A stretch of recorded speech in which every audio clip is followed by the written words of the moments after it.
அருகில் வா சிறுகதைக்கு உங்களை அன்புடன் வரவேற்பது உங்கள் புவனா. வாங்க கதைக்குள்ளே போகலாம். அனன்யா, வந்துட்டியா? வா, வந்து உட்காரு. ரஞ்சன், நீ எங்கே வராமல் போயிடுயோன்னு நான் பயந்துக்கிட்டே இருந்தேன். நான் தான் வரேன்னு சொன்னனே, அப்புறம் எப்படி வராமல் போவேன்? சரி, ரிலாக்ஸாக வந்து இப்படி உட்காரு. அதுக்கப்புறம் நீ கேட்குற எல்லா கேள்விக்கும் நான் பதில் சொல்கிறேன். ரஞ்சனுக்கும் அனன்யாவுக்கும் பின்னாடி இருந்த மரத்துக்கு பின்னாடி ரேஷ்மா வந்து ஒளிஞ்சிக்கிட்டா. இந்த ரஞ்சன் எப்படி இங்கே? இவனும் அனன்யாவும் நடந்துக்கிறத பார்த்தா அந்த தேவாவுக்கு தெரியாமல் மீட் பண்ணுறாங்க போல இருக்கு.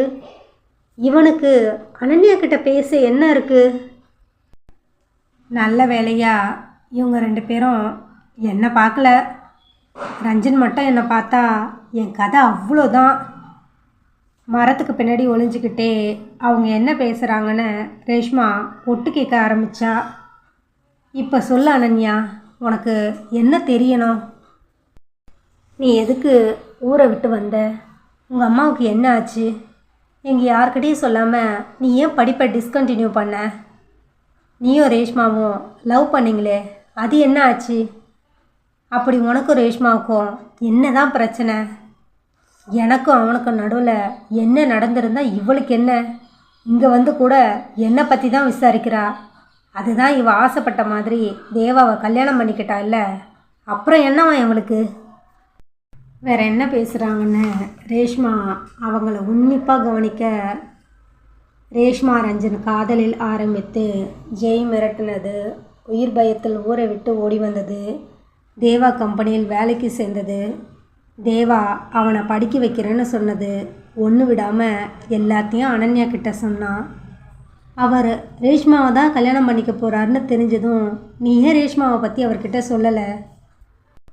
என்ன அனன்யா பேசுகிற நீ? நான் சொன்னால் தேவா சரியேற்றுப்பாரா? அதுவும் அந்த ரேஷ்மா எவ்வளவு மோசமானவன்னு உனக்கு நல்லாவே தெரியும். ஒருவேளை நான் சொல்லி தேவா சார் ஏற்றுக்கிட்டா ஓகே, ஏற்றுக்கலன்னா என்ன பண்ண முடியும்? எனக்கு அந்த பயமும் இருந்துச்சு. அதனால் நானே கல்யாணத்தை நிறுத்தணும்னு முடிவு பண்ணேன். அதுக்காக நானும் தீனாவும் சேர்ந்து சில திட்டங்கள் எல்லாம் போட்டோம். அதை செயல்படுத்த கல்யாண மண்டபத்துக்கும் வந்தோம். ஆனால் அந்த ரேஷ்மாவோட அப்பா அன்னைக்கு எங்களை கல்யாண மண்டபத்தில் பார்த்துட்டு துப்பாக்கி எடுத்துகிட்டு துரத்த ஆரம்பிச்சிட்டான். ஐயோ! அப்புறம் உயிரை பிடிச்சிக்கிட்டு ஓடின எங்களை தீனாவோட அப்பா தான் காப்பாற்றினாரு. அவர் மட்டும் அன்னைக்கு இல்லைன்னா நிச்சயமாக அந்த ரேஷ்மாவோட அப்பா எங்களை கொன்று இருப்பார். இதெல்லாம் அந்த ரேஷ்மாவுக்கு தெரியுமா தெரியாதா? நீ வேற, எல்லாம் அவளுக்கு தெரிஞ்சு தான் நடந்தது. அதையெல்லாம் அவங்க அப்பா கிட்ட சொல்லி செய்ய சொன்னதே அவ தான். அடிப்பாவி! ஆமாம், எனக்கு ஒரு சந்தேகம். நீ எப்படி தேவா சாரை கல்யாணம் பண்ணிக்கிட்ட?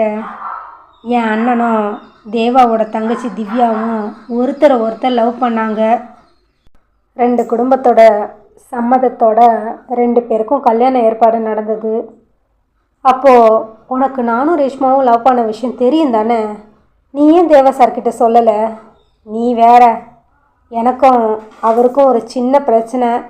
அதனால் எங்கே பார்த்தாலும் என்னை இன்சல்ட் பண்ணிக்கிட்டே இருந்தார். நான் சொல்லியிருந்தாலும் அவர் நம்பியிருக்க மாட்டார். சரி, இப்போ ரேஷ்மாவை பற்றி எல்லாம் தெரிஞ்சு தான் தேவா சார் உன்னை கல்யாணம் பண்ணிக்கிட்டாரா? அப்படியெல்லாம் இல்லை. என்ன நடந்துச்சுன்னு எனக்கு இப்போ வரைக்கும் தெரியல. திடீர்னு அந்த ரேஷ்மாவை யாரோ கடத்தி கொண்டு போயிட்டாங்க. மண்டபத்தில் அசிங்கமாக போயிடக்கூடாதுன்னு எனக்கும் அவருக்கும் அவசரமாக கல்யாணம் முடிச்சிட்டாங்க.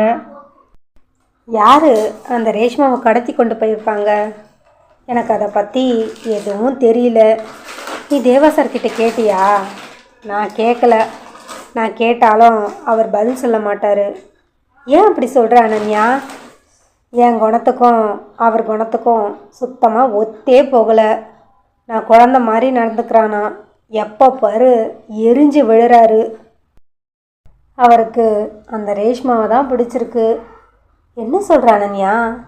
உண்மையாக தான் அவருக்கு அந்த ரேஷ்மாவை தான் பிடிச்சிருக்கு. அன்றைக்கி வேறு வழி இல்லாமல் தான் என்னை கல்யாணம் பண்ணிக்கிட்டாரு. இப்போ கூட அந்த ரேஷ்மா அவரை தேடி வந்தால் நிச்சயமாக அவளை கல்யாணம் பண்ணிப்பார். என்ன அனன்யா எப்படி சொல்கிற? நான் தேவா சாரை ரொம்ப நல்லவர்னு நினச்சேன். அவ்வளோ நல்லவராக இருக்கிறவர் எப்படி இவ்வளோ ஒரு மோசமான பொண்ணை லவ் பண்ணுறாரு? அதுக்காக என்ன பண்ண முடியும் ரஞ்சன்? அவருக்கு அவளை பிடிச்சிருக்கு. இப்போ கூட நான் அவருக்கு தெரியாமல் தான் உன்னை பார்க்க வந்திருக்கேன். ஒருவேளை நீயும் நானும் பேசுகிறத பார்த்தா அவர் எப்படி எடுத்துப்பாரோ. சீக்கிரமாக அவருக்கு டைவர்ஸ் கொடுத்துட்டு நான் எங்கேயாவது வெளிநாட்டில் போய் செட்டில் ஆகிட போகிறேன். என்ன அனன்யா இப்படி பேசுகிற? வேற என்ன பண்ண சொல்கிற? பிடிக்காத ஒரு வாழ்க்கையை எவ்வளவு நாளைக்கு கண்டினியூ பண்ண முடியும்? நான் இதே ஊரில் இருந்தால் கண்டிப்பாக என்னால் தேவாவோட தங்கச்சி லைஃப்பும் பாதிக்கப்படும். அப்போது நீ இது வரைக்கும் அந்த ரேஷ்மா பற்றி தேவா கிட்ட பேசவே இல்லையா? இது வரைக்கும் நான் பேசவும் இல்லை, இனிமே பேசவும் மாட்டேன். நான் எங்கேயாவது அப்ராட் போய் நல்லா படிக்கலான் இருக்கேன். அதுக்கு உங்கள் வீட்டு ஆளுங்க எல்லாம் ஒத்துப்பாங்களா? நிச்சயமாக ஒத்துக்க மாட்டாங்க. அப்போது தேவா தங்கச்சி லைஃப், அதுக்கும் ஒரு பிளான் வச்சுருக்கேன். நான் இங்கேருந்து போனால் தான் பிரச்சனை. கோயம்புத்தூர் போய் ஒரு 10 நாள் எங்கள் அம்மா கூட இருந்துட்டு அங்கேருந்து ஊரை விட்டு போயிடலான் இருக்கேன். நான் எடுக்கிற இந்த முடிவால் எந்த காரணத்தை கொண்டும் திவ்யா லைஃப் பாதிக்கப்படக்கூடாது. நீ என்ன தான் சொல்கிற? எனக்கு ஒன்றுமே புரியல. இருந்து போனால் மட்டும் திவ்யா லைஃப் பாதிக்காதா? பாதிக்காத மாதிரி நான் போவேன். நீ எனக்கு ஒரு ஹெல்ப் பண்ணு. நீ இப்போது பாம்பே போய் தானே படிக்க போகிற? ஆமாம். எனக்கும் அங்கே ஒரு அட்மிஷன் பாரு. ஃபைனல் இயர் பாம்பேயில் முடிச்சுட்டு அங்கேருந்து நான் அப்படியே அப்ராட் போயிடுவேன். அனன்யா, நீ நல்லா யோசித்து தான் பேசுகிறியா? நான் நல்லா யோசித்து தான் இதை சொல்கிறேன். எனக்கும் தீபாவுக்கும் ஒத்து வராது. என்னால் அவர் லைஃப்பும் பாதிக்கப்பட வேண்டாம். அவரும் அந்த ரேஷ்மாவும் கல்யாணம் பண்ணிக்கிட்டு நல்லா இருக்கட்டும். இந்த விஷயம் தேவாவுக்கு தெரிஞ்சால் என்ன ஆகும்னு தெரியுமா? என்ன வேணால் ஆகட்டும், அதை பற்றி எனக்கு எந்த கவலையும் இல்லை. அதோட அனன்யா, இன்னொரு விஷயம் நீ யோசிச்சியா? நீ என் கூட கிளம்பி வந்தா யாரும் நீ என் கூட படிக்கிறதுக்காக வந்தேன்னு சொல்ல மாட்டாங்க. என் கூட ஓடி வந்துட்டேன்னு சொல்லுவாங்க. அது எனக்கும் தெரியும் ரஞ்சன். இருந்தாலும் எனக்கு வேறு வழி இல்லை. நீ என்னவோ தப்பான முடிவு எடுக்கிறேன்னு எனக்கு தோணுது. அப்படியெல்லாம் ஒன்றும் இல்லை. நான் சரியான முடிவு தான் எடுத்திருக்கேன். அது போக போக உனக்கே புரியும். இவ என்ன லூஸா? இவ பாட்டுக்கு படிக்க போகிறேன்னு சொல்கிறா.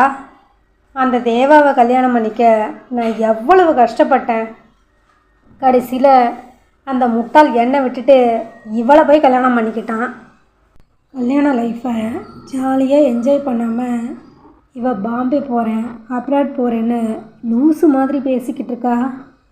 எது எப்படி இருந்தாலும் பரவாயில்ல, என்ன வேண்டாம்னு சொன்ன அந்த தேவாவுக்கு இது நல்லா வேணும்.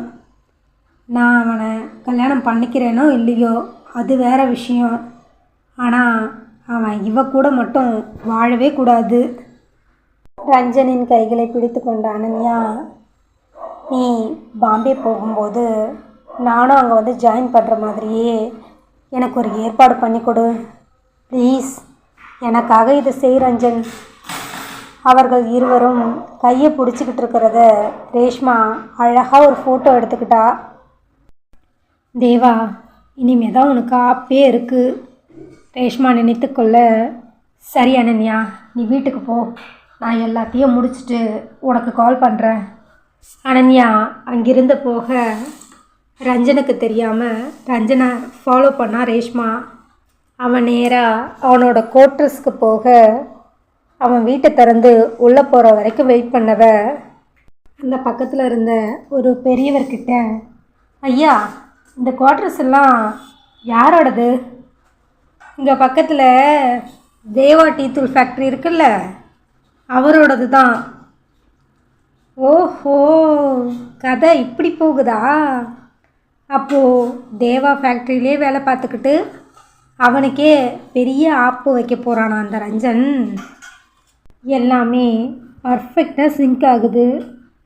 தேவா, உனக்கு நீயே ஆப்பு வச்சுக்க போகிற, அதை கரெக்டாக நான் ஸ்டார்ட் பண்ணி வைக்கிறேன். வீட்டுக்கு வந்த ரேஷ்மா அனன்யாவும் ரஞ்சனும் கையை பிடிச்சிக்கிட்டு இருந்த ஃபோட்டோவை ரஞ்சன் ஃபேஸை மட்டும் மறைச்சி தன்னோட செகண்ட் நம்பரில் இருந்து தேவாவுக்கு வாட்ஸ்அப்பில் அனுப்பிச்சி வச்சா. காலையிலேருந்து பரபரப்பாக வேலை செய்து கொண்டிருந்த தேவா லன்ச் டைமில் ஃபோனை எடுக்க, என்ன வாட்ஸ்அப்பில் ஏதோ இமேஜ் வந்த மாதிரி இருக்குது.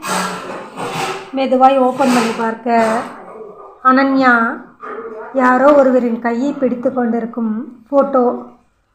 யார் இவன்? தேவா யோசனையாய் பார்க்க